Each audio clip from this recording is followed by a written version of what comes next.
Hello students, I'm Surbi Bhatt from Gyan Manji Online Education. I hope you all are fine and safe at your home. Keep yourself at your home and stay healthy. So students, with your this new academic year, this 10th is your start.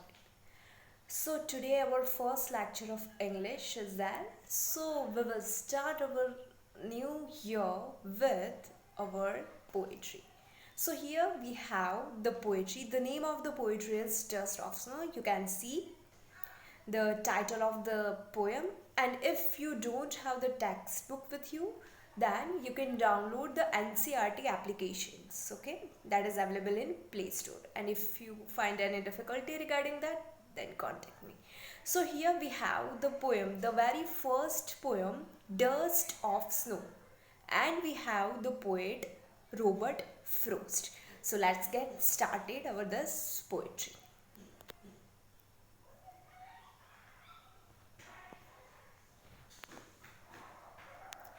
So here students, we have the picture and we have the whole poetry. So here you can see dust of snow. So the picture you can see the dust of snow. Snow is there, snow देख रहे हो और dust भी देख रहे हैं here. And हमारे poet है यहाँ पर Robert Frost. So the way a crow shook down on me, the dust of snow from a hemlock tree has given my heart a change of mood and saved some part of a day I had ruined. So here that is the poetry we have, Dust of Snow. Total we have 8 lines of this poetry, Dust of Snow. Total 2 stanzas you can see here and 4 lines for each stanza. So we have 4 into 2 is equal to 8 lines and 2 stanzas we have. Okay, so let's go again. So here we have the explanation of the poem. So here first you can see the picture. The way a crow shook down on me, the dust of snow from a hemlock tree. So here you can see the picture of a branch, and that is the branch of hemlock tree. So that is the sign of a very bad thing, or we can say sadness is that. Okay, and that is very poisonous tree especially. So why the poet has used this kind of things here, and the poet also has used crow, that is also the kind of very bad thing. So that is that thought is that the crow, that is the sign of bad. Okay, so let's see what actually the poet wants to say us. So here we have the explanation of the poem. So the poem is set in a scene where the poet is in a bad mood and is walking by a hemlock tree. So here the poem is set in a scene where the poet is in a bad mood. जो यहाँ पे poet है Robert Frost, he is in very bad mood and he was walking by a hemlock tree. जब वो चल रहे थे तब सामने एक hemlock tree आ रहा था. So what is hemlock tree यहाँ पे? So that is a poisonous tree. As he passes by, जैसे वो ट्री से पास हो रहे, a crow happens to throw some snow dust on him. When the poet was passing through that tree, that hemlock tree, on that time a crow throw some snow dust on him. तब crow ने क्या किया कि जो हेमलुक tree पर वो बैठा था और जो ब्रांच पर वो बैठा था, उसने उस पर जो स्नो की डस्ट थी वो उसे मूव करके ऐसे जो पोएट उसके नीचे था, हेमलुक ट्री के नीचे था, उस पर पूरा स्नो गिर रहा था. Whether it falls on his head means on poet's head or shoulders is unknown, as there is no specific mention in the poem. Also, the readers are left in doubt about the bird's specific action, that how the crow did it. Whether the crow was landing, shivering with cold, readjusting itself on a branch or taking off. तो यहाँ पे poet ने वो describe नहीं किया है that why the crow was doing like that.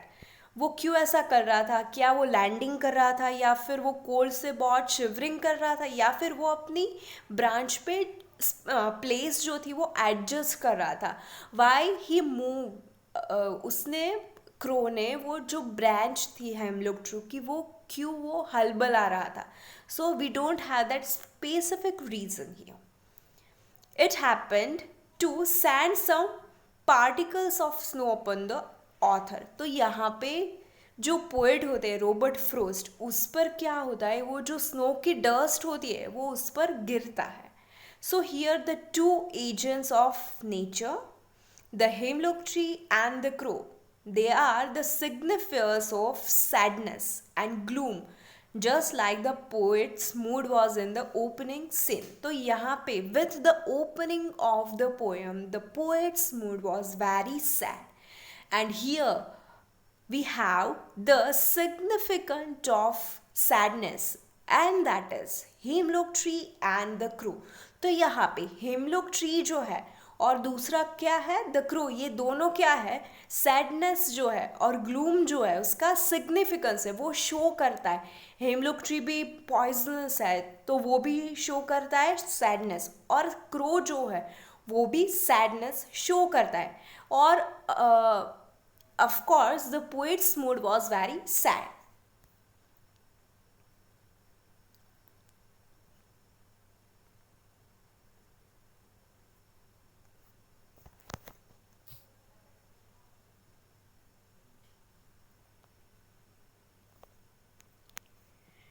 Next, for reasons unknown, the author was having a terrible day, but the falling of the snow on his head lifted his mood instantly.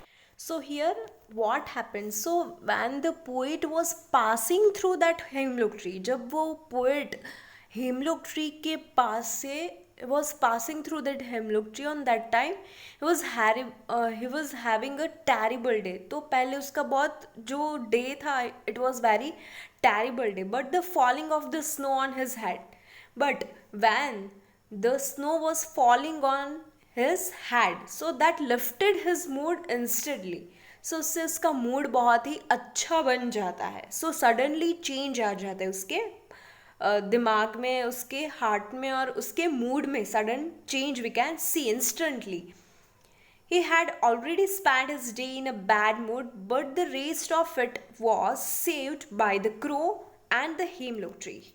So here we know that the crow and the hemlock tree, this both are the sign of sadness. But here the crow, with the help of crow and with the help of hemlock tree, the poet's mood became very good. His when that snow of dust just came on his head, it was just falling on his head. On that time his mood suddenly instantly changed. So how was his mood when the poet starts? So when a poem starts, so when that poem was starting, on that time the poet's mood was not so good. So he was passing through that hemlock tree. So suddenly that crow shook down the hemlock tree की branch he was shaking. So suddenly जो snow की dust उसके head पर गिरी. So suddenly उसका mind जो था एकदम से फ्रेश होने लगा और एकदम से अच्छा होने लगा. We know that this both are the sign of the sadness, but then also his bad mood changed into good mood just because of the crow and the hemlock tree. So he had already spent his day in a bad mood. उसका already जो दिन था वो bad mood था, खराब रहा था. But the rest of it was saved. But जो कुछ भी बचा कुचा था, it was saved by the crow and the hemlock tree, because it was passing through the hemlock tree and the crow shook that branch of that tree and the snow of the dust shook on him. That's why. Generally, hemlock tree and crow are used for negative references, but the poet used them beautifully to portray that inauspicious things can bring joy and happiness too. So generally, what is the significance of hemlock tree and the crow? So this both are used for negative reference, but here the poet used them beautifully to portray that an auspicious things. जो कुछ भी अच्छा हुआ है वो किसके वजह से हुआ है? Just because of hemlock tree and crow. So here the poet has used them very beautifully, and the poet has portrayed them very beautifully in auspicious things that can bring joy and happiness too. ये जो negativity है, negativity का जो reference देता है hemlock tree and crow, तो वो भी सिर्फ नेगेटिविटी नहीं देता है, but we can also get joy and happiness too. One must not take things for granted and should be open and accept whichever way the nature chosen to be to bless us. So here one must not take things for granted. हमें things for granted नहीं लेना चाहिए and should be open and accept whichever way the nature chosen to bless us. तो what we must follow, that if this particular thing gives us negativity, that particular things give us any negative sense or any sadness, but the way of thinking, the way we see on that particular thing, that is totally different. So here the poet has used, so here Robert Frost, he has used the different way of saying, because this both are the significance of sadness, but just because of this two things the poet's mood totally changed. So we should not take anything for granted and should be open, and we must accept all the things whichever way the nature chosen to bless us. So here we have analysis. The way a crow means the black crow is commonly a symbol of death or fear. So that's why the poet has used the way of crow for a black crow that shook down on me. The dust of snow means since the crow is not associated with goodness, it is erotic that in this poem it is doing a good deed by shaking off the snow. So that is the dust of snow. So from a hemlock tree. So hemlock tree that is usually associated with poison and toxicity. So that is the sign of hemlock tree. What is the sign of hemlock tree? So that is poison. Anyway, the beautiful snow that adorns the poisonous hemlock tree's branches are shaken off by a scary crow. So the scary crow was sitting on that branch of hemlock tree, and he was just shaking down the snow of the dust on the head of the poet. Has given my heart a change of mood. The poet uses the element of a fearsome crow. So the crow is the sign of fear also. So that's why the poet has used that element and poisonous hemlock tree to do something good. Shake the white, pure snow off the branches. This good act lifts the spirits of the person and causes the man to have an enlightened insight. So why the poet has used these things? Because these two things, which things? The hemlock tree and the other is a crow. This both are the sign of sadness, but this both things, the sign of sadness just changed poet's life from sad to happy mood. So that's why for that the poet has used these things here. And saved some part of a day that I have had ruined. So what saved? That snow of dust that saved part of a day. Just imagine the thing, you are sitting under that hemlock tree. Okay, you don't know that that is the hemlock tree. but then you come to know that that is a hemlock tree. And a crow, it is shaking down all the dust of snow on your head. So the feeling, that is awesome feeling, right? So after doing this imagination, we feel very happy. So just imagine how the poet feels.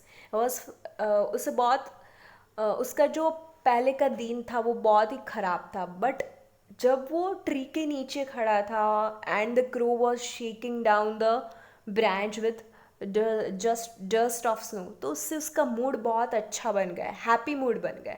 So that's why वो poet बोलना चाहते हैं जो बचा कुछ है उसका जो डे था, दिन था, वो सेव हो गया. So and saved some part of a day that I had ruined. So this ordinary incident leaves deep impact on the poet. His mood changes for better. He realizes that the whole day is not wasted and the part of it is saved. So क्या कहना चाहते हैं कि अगर थोड़ा बहुत हमारा bad दिन गया है तो उनके वजह से हमारा जो बचा कुचा जो अच्छा दिन है वो हमें ऐसा सैड नहीं रहना चाहिए. कुछ भी अच्छी थिंग होती है, कुछ भी अच्छा ऐसा इंसिडेंट होता है, so we must be happy for it. Thus, the satisfaction replaces the regret. जो रिग्रेट की प्लेस थी वहाँ पे क्या आ गया, सेटिस्फैक्शन आ गया. क्योंकि पहले जब पोएम स्टार्ट होती है तब पोइट का मूड बहुत ऑफ होता है, बहुत सैड होता है. Plus this two things, hemlock tree and the crow, this both are the sign of sadness. तो ये सब ऐड हुआ. पर फिर क्या हुआ, जब क्रो ने ब्रांच में बैठने के लिए, हेमलॉक ट्री में बैठने के लिए, डस्ट ऑफ स्नो जब इट वाज शेकिंग इट, तो जब वो पोएट के सिर पे गिरी, फिर उसे बहुत अच्छा फील हुआ. फिर उसे रियलाइज़ हुआ कि जो बचा कुचा दिन है वो मुझे अच्छे से स्पेंड करना चाहिए. We must have satisfaction for the particular thing. We should not do the regret for the thing. So here we have the literary devices. So what is literary devices? We know that. So here we have rhyme scheme. First rhyme scheme A B A B C D C D. So we can say that this poem Dust of Snow that follows A B A B C D C D rhyme scheme. Okay, so how to identify rhyme scheme? You must know about it. Otherwise, go through the last word of the particular or each line to identify any rhyme scheme. Okay, students? And then alliteration, the occurrence of the same consonant or consonant sound at the beginning of adjacent or closely connected words. The instances of alliteration are as follows: has given my heart. So what is alliteration? The same consonant sound at the beginning of the sentence. So that is our alliteration. And saved some part.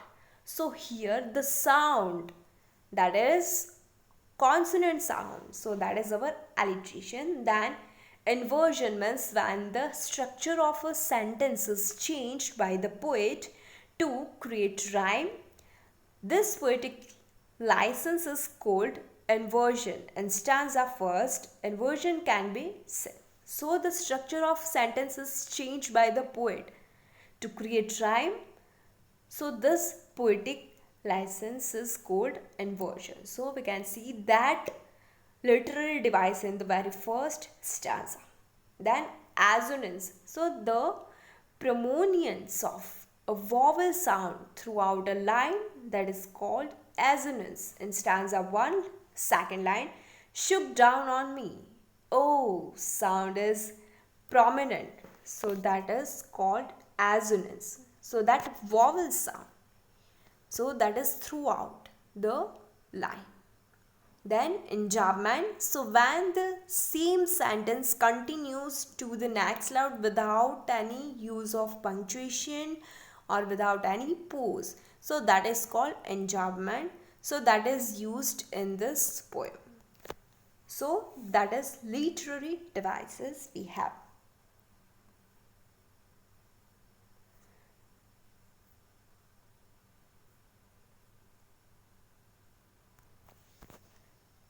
So my dear all students, here we are going to end about today's lecture. I hope you know this all the things. If you find any difficulty regarding this lecture, you can ask me anytime, and don't forget to do your homework. In your homework, write down all the literary devices in your notebook and the main key points which we had discussed in this lecture. That is your homework. Do it regularly and send it to me on time.